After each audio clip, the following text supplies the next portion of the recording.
নমস্কার বন্ধুরা, আজ আমি বানাবো আলু ছাড়া আলু কাবলি। কি নিয়েছি তার জন্য আপনাদের দেখাচ্ছি। প্রথমে নিয়েছি আলুর বদলে আমি একটা জিনিস নিয়েছি, সেটা হচ্ছে পানি ফল। পানি ফলটাকে খোসা সমেত আমি প্রেসার কুকারে 3-4টে সিটি দিয়ে সেদ্ধ করে নিয়েছি। তারপরে আমি ওটার খোসা ছাড়িয়ে নিয়েছি।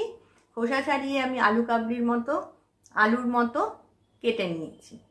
তারপর নিয়েছি পেঁয়াজ কুচি, কাঁচা লঙ্কা কুচি, টমেটো কুচি, লেবুটা আমি একটু রস দেব, কারণ আমার কাছে তেঁতুলের জলটা নেই, তেঁতুল জল নেই।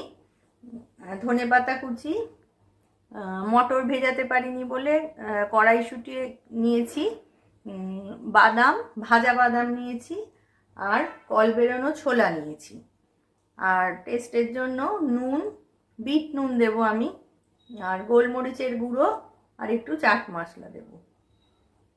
এবার আমি এর মধ্যে বিট নুন অ্যাড করলাম। আচ্ছা, 1 চামচ মতো বিট নুন দিলাম। এবার পেঁয়াজ কুচিটার ভেতরে দিয়ে দিলাম। তারপর লঙ্কা কুচি, টমেটো কুচি দিয়ে দিলাম।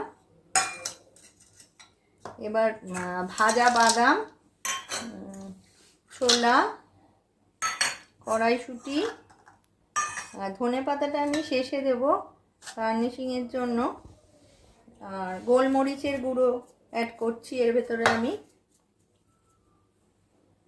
খানিকটা চাট মশলা দিয়ে দিলাম এর ভেতরে, দিয়ে এবার এটাকে ভালো করে মিক্স করে নেব।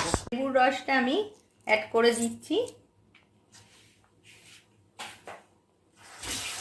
এবার আমি ভালো করে মিক্স করে নিচ্ছি এটাকে। একটু নুন কম হয়েছিল বলে আমি একটু নুন অ্যাড করেছি। আপনারা যেরকম নুন খান সেরকম নুন দেবেন, আর কাঁচা লঙ্কাটাও আপনাদের ইচ্ছা মতো দেবেন, নাহলে আপনারা কাশ্মীরি লঙ্কার গুঁড়ো বা লঙ্কার গুঁড়োও ইউজ করতে পারেন। থেকে ধনেপাতা কুচিটা দিয়ে দিলাম। এবার আমার তৈরি হয়ে গেছে একেবারে আলু ছাড়া আলু কাবলি। এবার আমি এটাকে সার্ভ করব।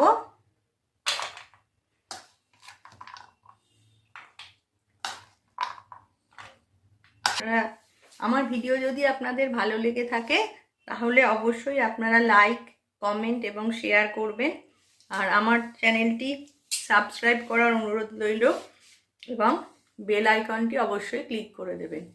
সবাই ভালো থাকবেন, সুস্থ থাকবেন। ধন্যবাদ।